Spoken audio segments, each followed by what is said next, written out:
friends. Suzanne Wilkerson here in North Carolina.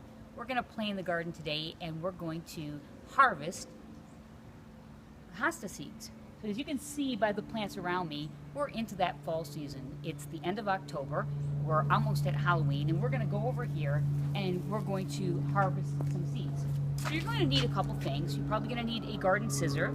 In this particular case, I have a little baggie. You're going to want something airtight. It could be a jar.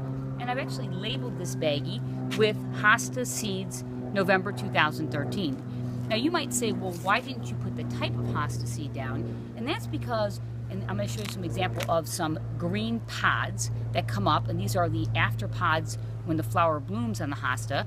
And hostas are like apples. The plant from the seed is determined by what pollination occurred from plant to plant by the bees or the pollinators. Could have been a moth, it could have been a other form of a pollinator. So come on over and I'm going to show you what we're doing in terms of getting these seeds. So first of all, I'll show you, we have one hosta that's a very late bloomer here. So you can come in for a close-up. You can see that this one just hasn't even bloomed yet. So we'll collect these seeds later. And these pods are pretty far along. We actually had another section that had pods that were completely dry. And so what we did was we went ahead and cut the dried pod off. It's getting kind of cold here, so I want to show you what an actual pod that's been dried looks like. And I want to show you what the seeds look like. So you can take a look at that. And you can see kind of in that bag, we've collected a number of different seeds.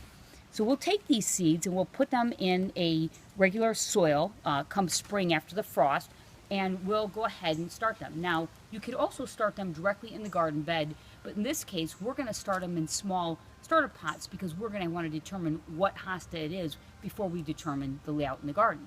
So hostas are pretty easy to grow. They're simple.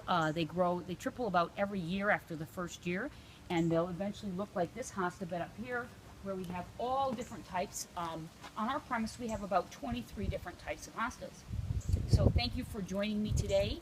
I also want to let you know that when you come to harvest the ones that have not dried yet, what I do is I cut down the stem and then I hold them upside down and I will clip them in a dry spot, like a garage or a basement, and wait until they're completely dried out to go ahead and pull the black seeds off and harvest.